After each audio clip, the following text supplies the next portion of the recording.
तो नमस्कार दोस्तों, मैं हूं आशीष जापानिको इलेक्ट्रॉनिक्स एंड टेक्नोलॉजीज से। और आज मैं आपके लिए लाया हूं मस्टेक का M266 मॉडल का एक क्लैम्प मीटर, M266 भी से बोलते हैं। तो दोस्तों ये क्लैम्प मीटर आपका बहुत ही चीप प्राइस में आ जाएगा। 800-850 रुपये के अंदर ही आपको एक क्लैम्प मीटर मिल जाएगा। और इस प्राइस सेगमेंट में बहुत ही बेहतरीन एक्यूरेसी के साथ बहुत ही अच्छा क्लैम्प मीटर है दोस्तों ये। तो दोस्तों अब मैं दिखाता हूँ कि इस क्लैम्प मीटर के बॉक्स के अंदर आपको क्या क्या मिलेगा।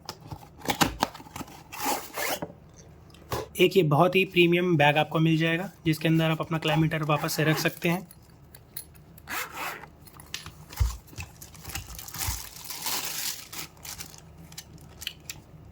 तो दोस्तों एक ये क्लैम्प मीटर और एक ये प्रोब इसके साथ मिलेगी। मैं इसका बैक साइड में कर देता हूँ। बिल्ड क्वालिटी इसकी बहुत ही ज़बरदस्त है। चाइनीज़ मीटर के मुकाबले ये मीटर बहुत ही अच्छा है, प्रीमियम फील हो रहा है। 9 वोल्ट की एक बैटरी इसके अंदर पड़ती है जो कि प्री इंस्टॉल्ड आती है। आप ये स्क्रू खोल के दोबारा बैटरी लगा सकते हो अगर आपकी बैटरी ख़त्म हो जाए। ये इसका प्रोब दे रखा है जो कि ओरिजिनल मस्टेक का ही है। इस क्लैम्प मीटर को ऑन करना बहुत ही आसान है दोस्तों। जस्ट आपको ये रोटेटर घुमाना है, डायल घुमाना है और आपका क्लैम्प मीटर चालू हो जाएगा। तो दोस्तों इसमें क्या क्या फ़ीचर्स आप नाप सकते हैं, क्या क्या रीडिंग्स आप ले सकते हैं, ये मैं आपको बता देता हूँ। सबसे पहले देखिए कि AC एम्पियर दे रखा है 200 से 1000 की रेंज तक। ये आपका वोल्टेज दे रखा है, साथ ही में आपका ये DC वोल्टेज दे रखा है। ये रेजिस्टेंस नापने के लिए इसी में आप अपनी कॉन्टीन्यूटी भी नाप सकते हैं। ये हाई रेंज की रेजिस्टेंस के लिए है। ये आपका AC एम्पियर वापस से आ गया। ये आपका वोल्टेज हो गया AC वोल्टेज, ये DC वोल्टेज। तो दोस्तों अब मैं इसकी चेकिंग आपको बताता हूँ और साथ में इसके मैं जितनी भी कंपोनेंट चेकिंग है वो अब मैं दिखाता हूँ आपको। तो दोस्तों सबसे पहले हम इसकी प्रॉब लगा लेते हैं। पॉजिटिव प्रॉब को हम इस वाले पोर्ट में लगाएंगे जहाँ पर आपका वोल्टेज और ओम्स लिखा हुआ है, और नेगेटिव प्रॉब को हम कॉमन में लगाएंगे। तो दोस्तों सबसे पहले मैं आपको चेक करके दिखाता हूँ एक DC वोल्टेज। हमारे पास एक लिथियम बैटरी है 3.7 वोल्ट की।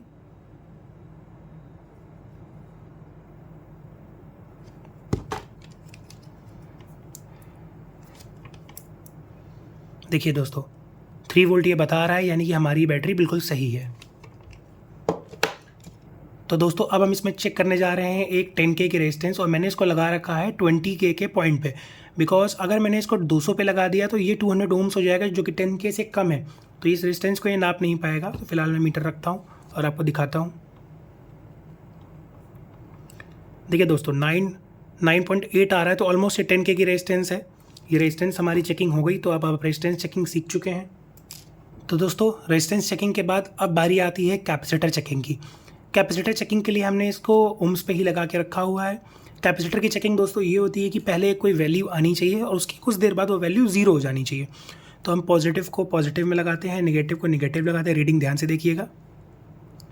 देखिए दोस्तों एक रीडिंग आई, उसके बाद ये 1 आ गया, यानी कि कैपेसिटर बिल्कुल सही है। ये बहुत अच्छा तरीका है कैपेसिटर चेक करने का। तो दोस्तों अब बारी है क्वांटिन्यूटी चेक करने की। अगर हमें सर्किट में कोई क्वांटिन्यूटी चेक करनी है, अगर हमारे पास सिर्फ क्लैम्प मीटर है, तो हम इस दोनों प्रॉप को टच करेंगे। देखिए दोस्तों एक ये बजर बज रहा है, तो इससे हम अपने सर्किट में क्वांटिन्यूटी को चेक कर सकते हैं बहुत ही ईजिली। इसका AC एम्पियर इस क्लैम्प के थ्रू चेक होता है, जो कि आप आगे इस वीडियो में देखेंगे। तो दोस्तों जैसा कि मैंने बताया था, ये मैं आ गया हूँ AC एम्पियर नापने के लिए, और ये मैंने अपनी इन्वर्टर बैटरी पे अपना क्लैम्प फंसा रखा है। आप डायलर को देखिए ध्यान से, ये एम्पियर पे सेट है, और देखिए एम्पियर की रीडिंग आने लगी। 9.2 रीडिंग आ रही है एम्पियर की। देखिए दोस्तों मैंने सेट करके होल्ड कर दिया है ताकि आप देख पाएँ। 9.2 जो है वो एम्पियर की रीडिंग आ रही है, और डायलर जो है वो एम्पियर पे सेट है। तो दोस्तों अब हम बात करते हैं AC वोल्टेज की। देखिए हमने यहाँ पे AC में अपना प्रॉब लगा रखा है और 239 वोल्टेज आ रखा है। दोस्तों इसमें इस पॉइंटर को सिलेक्ट करने में गलती मत करिएगा। अगर आपने DC में लगा के AC को नाप दिया तो ये मीटर ख़राब हो जाएगा, डैमेज हो जाएगा दोस्तों।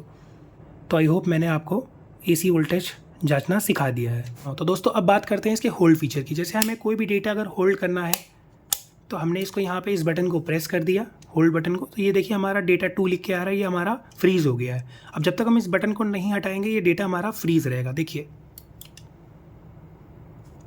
ऑफ़ करने के लिए डायल को वापस से ऑफ़ पे ले आएंगे और ये डायल हमारा ऑफ़ हो जाएगा।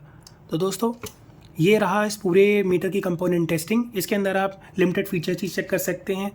तो दोस्तों मैंने आपको सारी कंपोनेंट टेस्टिंग बता दी है। इसके अंदर आप लिमिटेड कंपोनेंट्स ही टेस्ट कर पाएंगे। अगर आपको क्लैम्प की ज़रूरत नहीं है एसी एम्पियर नापने के लिए, तो आप इस मीटर को अवॉइड करके आप ये वाला मीटर जो मस्टेक का, जो कि इससे सस्ता मिल जाएगा, वो ले सकते हैं। इसके अंदर काफ़ी ज़्यादा टेस्टिंग बढ़ा रखी है। इसमें आप ट्रांजिस्टर्स भी चेक कर पाओगे, बट इस मीटर के अंदर आप किसी भी तरह का ट्रांजिस्टर नहीं चेक कर पाएंगे, बिकॉज इसमें एमीटर कलेक्टर बेस का पोर्ट ही नहीं दे रखा है, HFE पॉइंट ही नहीं दे रखा है। दोस्तों आई होप इस क्लैम्प मीटर के रिगार्डिंग आपके सारे डाउट्स क्लियर हो गए होंगे, इसके फीचर्स आपको सारे समझ में आ गए होंगे। इन द केस अगर आपको कोई फीचर नहीं समझ में आता या मुझसे कोई पॉइंट छूटा है तो हमें कमेंट सेक्शन में ज़रूर बताएं। आपको ये क्लैम्प मीटर कैसा लगा ये भी बताएं, और आपको हमारा काम कैसा लग रहा है ये भी ज़रूर बताएं। दोस्तों हमारे चैनल को लाइक करें, सब्सक्राइब करें। आप लोग वीडियो देखते हो बट सब्सक्राइब नहीं करते तो प्लीज़ हमारे चैनल को सब्सक्राइब ज़रूर करें। आपको हमारा काम कैसा लग रहा है ये बताएं। आपका समय देने के लिए धन्यवाद। आपका दिन शुभ हो।